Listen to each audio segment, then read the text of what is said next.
e identificarmos aquilo que o Senhor tem para cada um de nós. Porque é interessante, irmãos, a palavra de Deus, a Bíblia, ela é dividida entre micro-histórias, microplanos, até que o plano macro possa ser entendido. Nós não podemos olhar a palavra sectarizada, cortada, porque ele é um plano, tem um plano maior. O plano micro aponta para o maior. Então nós temos que olhar sempre para o plano maior. Nós já sabemos hoje que o plano maior termina na cruz do Calvário. Mas o povo de Deus no passado não sabia disso. Então nós temos que olhar as nossas vidas assim também. Porque a sua vida era composta de vários momentos. Não defina por um único momento. Até mesmo uma fala do seu relacionamento com alguém. Não defina alguém por um erro. Porque tem toda uma vida. Então a palavra de Deus nos ensina que nós temos que olhar o plano macro. Porque o plano macro é a grande revelação de Deus para nós. É onde Deus está movendo a história, está nos conduzindo para o lugar que Ele quer que nós estejamos. E é certo, irmãos, que tudo que nós fazemos tem uma motivação. Nada que nós fazemos é sem motivo. Nós temos uma motivação de fazermos o que nós fazemos. E com Deus não é diferente. Deus, Ele tem uma motivação de fazer o que Ele faz. Quando nós lemos as Escrituras, é a mesma coisa. Deus tem uma motivação. Deus faz o que faz, porque Ele tem um motivo específico para isso. E o livro de Êxodo vai ensinar isso para a gente. O texto que nós vamos ler hoje está no capítulo 2.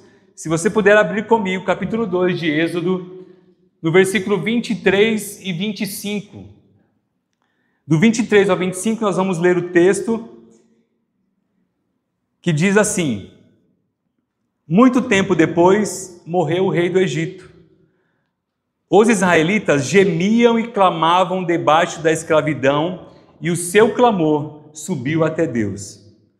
Ouviu Deus o lamento deles e lembrou-se da aliança que fizera com Abraão, Isaque e Jacó. Deus olhou para os israelitas e viu qual era a situação deles.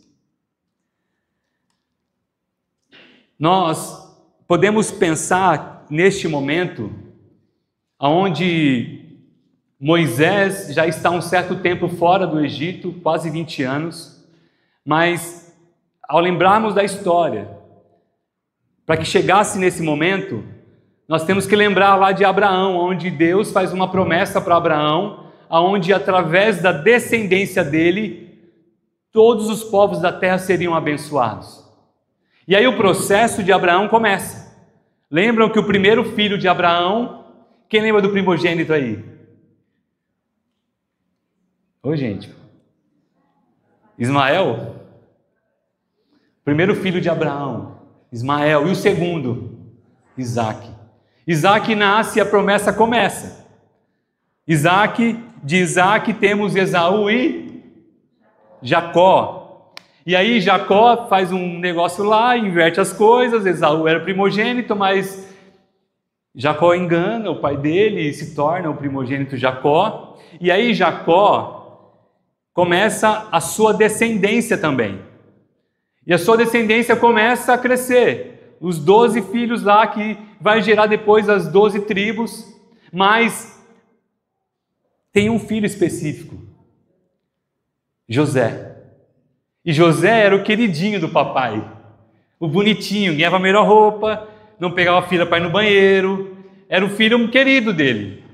E os irmãos falaram, que cara folgado nesse cara. E um certo dia eles tramam contra ele e jogam ele no poço lá e abandonam ele. E aí a gente sabe a história, ele é pegado por um grupo que passava e ele é vendido como escravo e ele vai para o Egito e o Senhor usa ele lá e ele de repente de alguém que estava preso se torna um governador do Egito.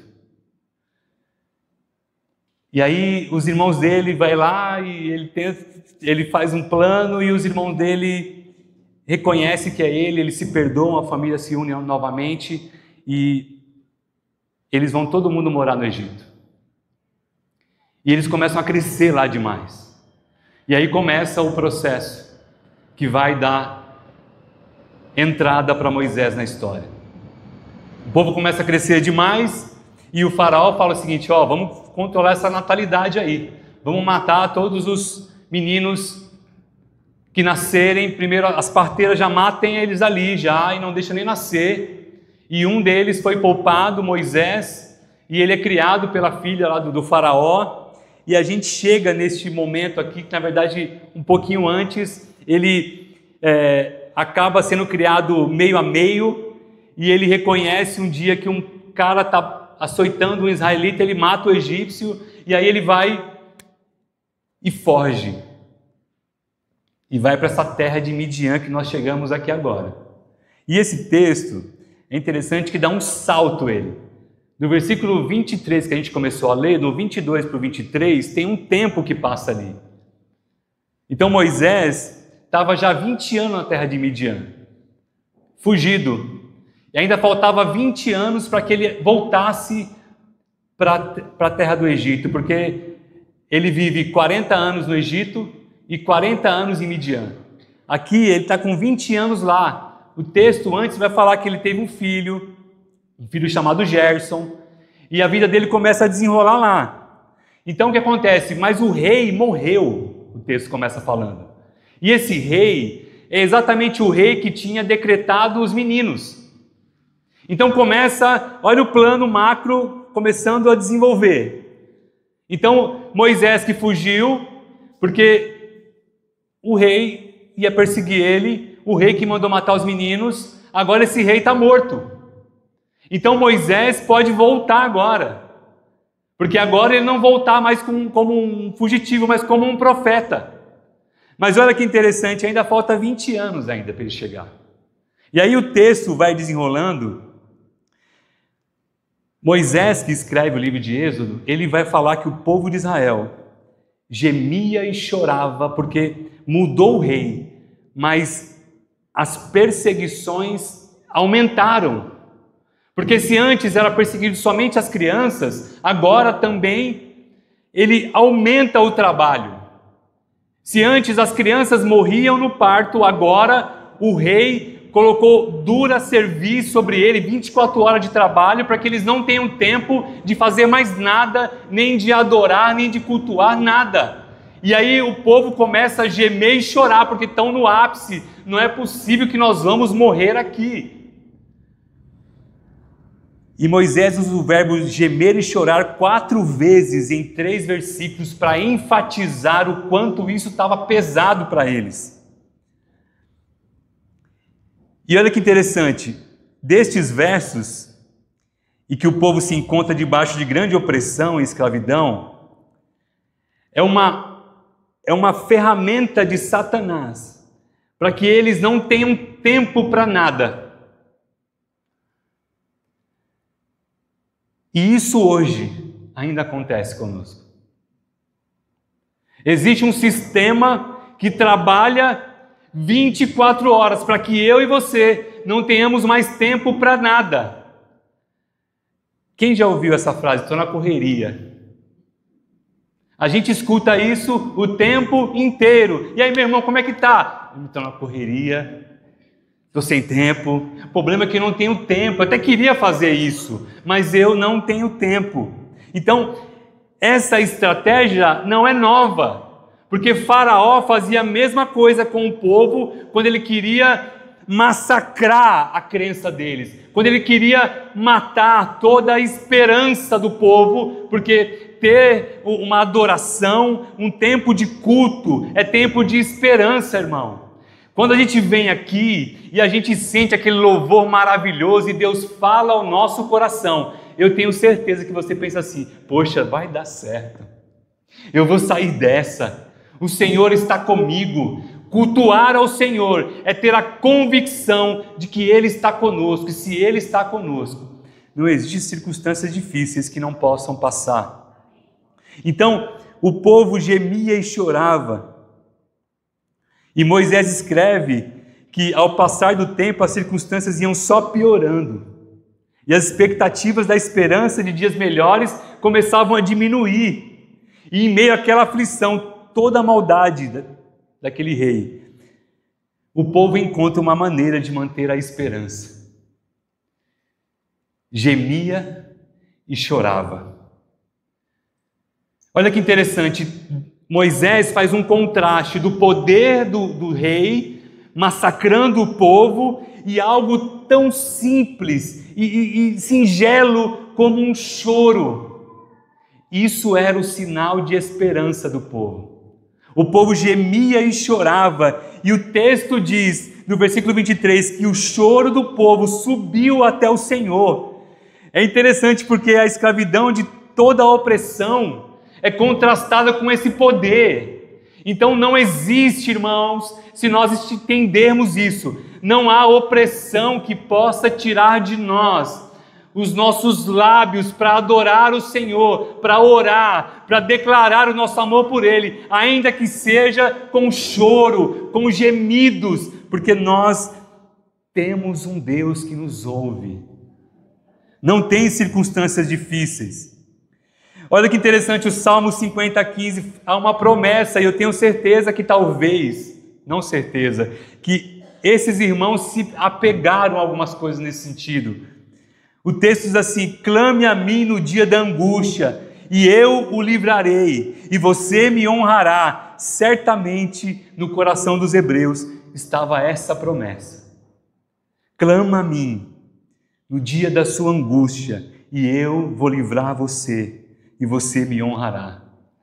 Um teólogo chamado Philip Graham, ele fala assim: mais cedo ou mais tarde, todos nós nos depararemos diante da mesma situação do povo hebreu no Egito. Você não estará diante de uma situação como os hebreus de escravidão, mas vamos nos deparar de situações que tudo que nós vamos poder fazer é gemer e chorar. Tem circunstâncias nas nossas vidas que não tem palavras, nós não conseguimos dizer, verbalizar o que nós estamos sentindo, e as lágrimas descem. É neste momento que surge a oração mais sincera do nosso coração.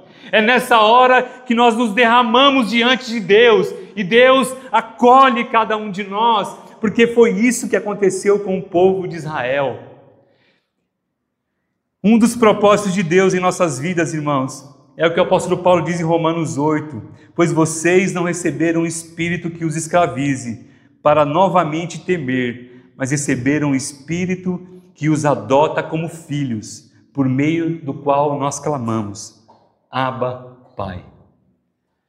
Nesse momento onde nós choramos, o apóstolo Paulo está dizendo, quando nós clamamos Abba, Pai, e essa palavra Abba, Pai, não é papai nem paizinho. Na verdade, é um bebê que não sabe pronunciar ainda o nome do pai. É, sei lá, papá. O apóstolo Paulo está dizendo, quando nós chegamos neste lugar de uma criança totalmente rendida aos cuidados do seu pai e clama a ele, Abba, Pai, porque ele nem sabe o que ele diz. Ele só sabe que ele precisa daquela presença, ele reconhece que o pai é aquela figura que traz o alento, traz o cuidado sobre a vida dele. Quando em 2001, que aconteceu aquele desastre com as Torres Gêmeas nos Estados Unidos, perguntaram para o teólogo MacArthur o que o povo deveria fazer agora que aconteceu tudo aquilo. E o MacArthur responde assim: o povo tem que orar. E aí o repórter retruca ele e pergunta: só isso? E aí ele responde: ora, se falar com aquele que fez os céus e a terra e tem todo o poder é só isso, então é só isso que nós temos que fazer. Nós muitas vezes, irmãos, nós diminuímos a experiência da oração. A experiência da oração é para nós um grande elo, um grande lugar onde nós nos encontramos com o Senhor, onde nós abrimos, rasgamos o nosso coração diante dEle, ainda que seja com lágrimas. O povo de Israel entendeu isso. Olha o que diz o Salmo 5, no versículo 1 e 2. Escuta, Senhor, as minhas palavras, considera o meu gemer, atenta para o meu grito de socorro, meu Rei e meu Deus, pois a Ti que imploro. Quantas orações nós fazemos assim? A palavra ensina a gente que no momento da aflição, se entregarmos o nosso choro com fé, isso será talvez a melhor de todas as nossas orações.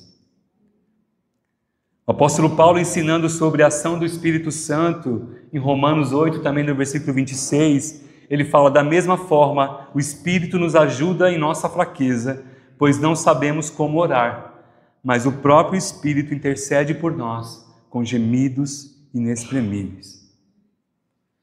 Muitas vezes nós devemos imitar o Espírito Santo diante do Senhor, com gemidos inexprimíveis, entregarmos as nossas dores a Ele, as nossas aflições. O texto também ensina a gente a compreender, a aplicar em nossas vidas uma coisa muito importante, que a mudança de governo não quer dizer que as coisas vão melhorar. Morre um rei e assume outro rei. Mudou alguma coisa nesse cenário? Piorou. E nós temos a esperança que a mudança virá de um poder político, de que se mudarmos a presidência, se mudarmos o reinado, vai melhorar as coisas. Irmãos, não vai. Sabe por quê? Porque o problema do ser humano é o pecado que está inserido no seu coração. O problema endêmico do ser humano não é político, é pecado, é o pecado original que habita em nós. Entra rei e sai rei e a maldade continua. Nós não podemos achar que simplesmente algo político vai resolver as circunstâncias. Nós sabemos que só Jesus pode vencer o pecado. Somente em Cristo nós venceremos aquilo que está entranhado na gente. O pecado que habita em nós. O sofrimento está totalmente ligado ao pecado dos homens. O sofrimento na terra não se dá pela impotência da mão divina. Não é que Deus não pode acabar com o mal. Pelo contrário, o sofrimento da terra se dá pela presença do mal no mundo. É a presença do mal, porque entra rei e sai rei, entra governo e sai governo, e o mal continua inserido na sociedade. E aí, Deus, ele socorre o povo, né? Ouve a oração do povo, ouve o clamor e o gemido, mas de uma forma muito maravilhosa. Nós lemos o texto, e o texto fala que Deus lembrou da sua aliança, da sua promessa. Então Deus não nos tira somente do problema por causa do problema. Deus quer ter uma relação conosco quando Ele tira a gente do problema. Porque somente tirar do problema essa garrafa e colocar ela aqui e deixar ela aqui não muda nada. Eu só tirei ela do problema. Mas quando essa garrafa está aqui e tem uma promessa para ela, existe uma relação e Ele cumpre a promessa, Deus quer cumprir a promessa nas nossas vidas através de uma relação conosco. Deus não quer ficar te livrando dos seus problemas sem que você se relacione com Ele, porque a palavra diz que Ele se lembrou da aliança, porque existia algo antes. Deus lembrou do pacto de amor que fez com o seu povo. O texto nos ensina que Deus está se movendo, mas para uma relação com o povo, para começar um tempo para a redenção daquele povo, irmãos. E aí, qual que é a promessa? Qual que é a promessa de Deus? Porque Deus não está, muitas vezes, atendendo às nossas orações simplesmente pelo problema em si. O texto diz que o clamor chegou até Deus e Ele se lembrou da promessa, da aliança. E se nós olharmos as alianças que Deus fez com o povo antes, a primeira aliança está em Gênesis capítulo 3, no versículo 15. Lembram que quando Deus vai dar a sentença para os três envolvidos no pecado, Adão e Eva e a serpente. Quando Deus chega na mulher, ele fala assim: porém inimizade entre você, na serpente, porém inimizade entre você e a mulher, entre a sua descendência e a descendência dela. Este lhe ferirá a cabeça e você lhe ferirá o calcanhar. A primeira promessa de Deus para o povo, para a humanidade, é que viria alguém que pisaria na cabeça dessa serpente, onde essa serpente não teria mais poder de influência, de influenciar aquele povo para pecar contra o Senhor. Então a primeira promessa, o primeiro pacto é esse. É chamado proto-evangelho, o primeiro sinal de que Deus cumpriria algo maior e acabaria com esse mal que influenciou Adão e Eva para que eles pecassem diante do Senhor. A segunda é o alcance do evangelho a todas as famílias da terra. Quando Deus faz a promessa para Abraão em Gênesis 12, versículo 3, ele fala: abençoarei os que abençoarem você e amaldiçoarei os que amaldiçoarem, e por meio de você todos os povos da terra serão abençoados. A promessa de Deus sempre foi alcançar todos os povos. E quando o povo de Israel clama e chora e geme, Deus se lembra da aliança. É dessa aliança que ele está falando. De que Deus usaria um povo como porta-voz, como aquele que guardaria a promessa e levaria até o momento que a micro-história se encontrasse com a macro e culminasse na cruz do Calvário. Então Deus conduz a história, sempre restabelecendo uma aliança com o seu povo. Uma dica para nós. Se quer que Deus ouça a tua oração, meu irmão, lembre-se da aliança. Ore pela aliança. Senhor, a tua palavra diz que todas as famílias da terra seriam abençoadas. Eu quero fazer parte disso. Me dê esse privilégio de fazer parte dessa aliança, para que nós possamos disseminar esse amor. Mas, infelizmente, nós muitas vezes oramos: Senhor, tem algo para mim, um benefício próprio, que alcance a minha vida, que me faça subir de cargo, e quando eu subo de cargo eu piso na cabeça de todo mundo, e quando eu fico com grana eu esqueço das pessoas simples, eu esqueço do momento que eu chorei ali diante do Senhor.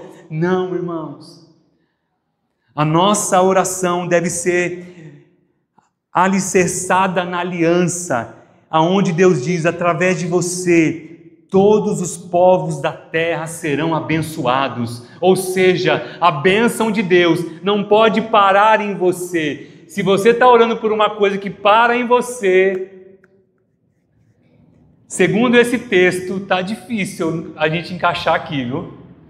Porque está dizendo da aliança. Ele se lembrou da aliança. E nós, muitas vezes, nos esquecemos disso. Então Deus quer que a nossa vida, irmãos, seja esse lugar da aliança. As nossas orações sejam alinhadas com o coração dele, para que eles entendam, para que as pessoas saibam quem é o nosso Deus.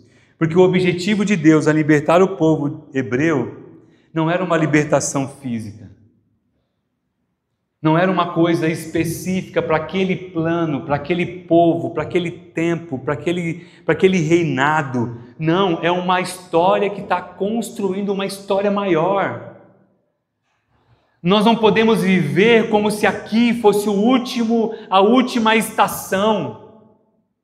Nós temos que projetar as nossas vidas para a próxima geração, porque foi isso que esses homens e essas mulheres fizeram, continuaram a aliança e foram continuando a aliança. Nós chegamos no mês passado em Atos, continuando a aliança até que chegasse em nós. E como é que vai ser isso para a próxima geração? O que nós faremos?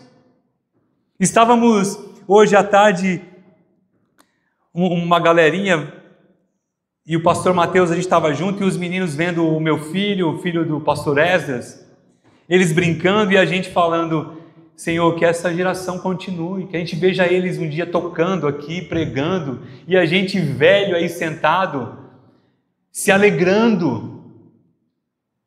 E ainda quando nós não estivermos mais aqui, isso continuar, porque isso é a macro história do Senhor, que continua a partir de nós, não para em nós, não é o que nós pensamos, não, eu vou fazer o meu melhor aqui, porque eu quero conquistar o máximo de coisa que eu puder. Isso não é bíblico, irmãos. A Bíblia nos ensina a ter um olhar geracional, entendendo que eu preciso me preparar a próxima geração. Eu preciso sair, me desvencilhar desse sistema egípcio que está consumindo os nossos dias. E não me conformar com isso. Eu não posso morrer aqui no Egito, eu não posso viver 24 horas de trabalho e não ter tempo para mais nada, porque essa é a estratégia de Satanás. Satanás não brinca, irmãos, ele é um inimigo implacável.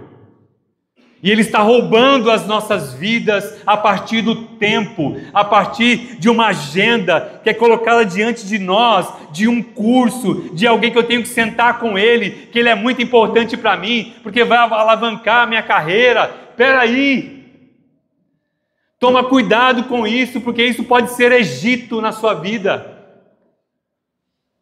Isso pode ser o Egito parando você para olhar e ver o que Deus quer fazer a partir da sua vida.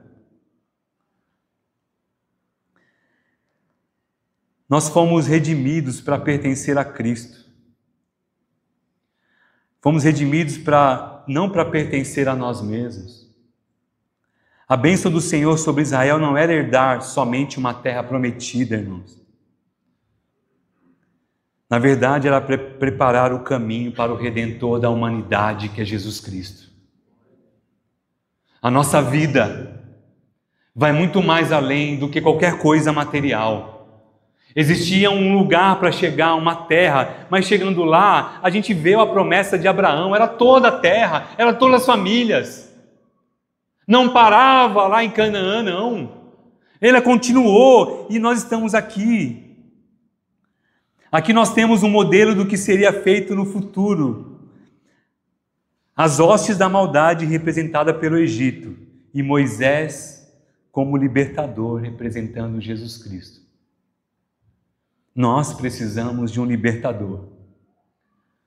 Gálatas 3,14, para a gente finalizar, o apóstolo Paulo diz: isso para que em Jesus Cristo a bênção de Abraão chegasse também aos gentios, para que recebêssemos a promessa do Espírito mediante a fé. A bênção de Deus ainda continua sobre nós. E se você entender isso, não tem circunstância que possa parar você. Porque até mesmo um choro e um gemido pode chegar até o Senhor e Ele mudar a sua história. Foi isso que aconteceu com o povo de Israel. Nós vamos ver mais para frente nos próximos domingos. Deus não se esqueceu da sua aliança. E Ele vela por cada uma delas. E a principal é a salvação. A principal é a bênção dele sobre nós. É a vida eterna. Então nós precisamos olhar para o Êxodo e saber: Deus está agindo na história. Ah, mas eu não estou vendo nada. Deus está agindo na história de forma micro, mas está agindo. No livro de Êxodo, vai ter um grande momento onde vai ter uma peça da micro-história um pouco maior, que é a primeira Páscoa, que vai nos dar um sinal sobre o que vai acontecer no futuro, o que iria acontecer, o que aconteceu. Então, meu irmão e minha irmã, nós vamos cantar agora uma canção.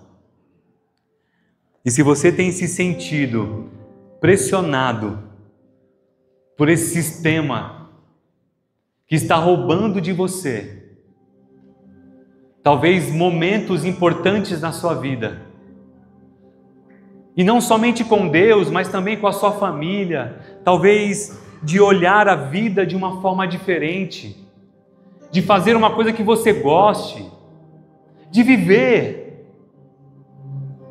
Ou talvez você está vivendo essa questão de um momento difícil que você não consegue nem orar.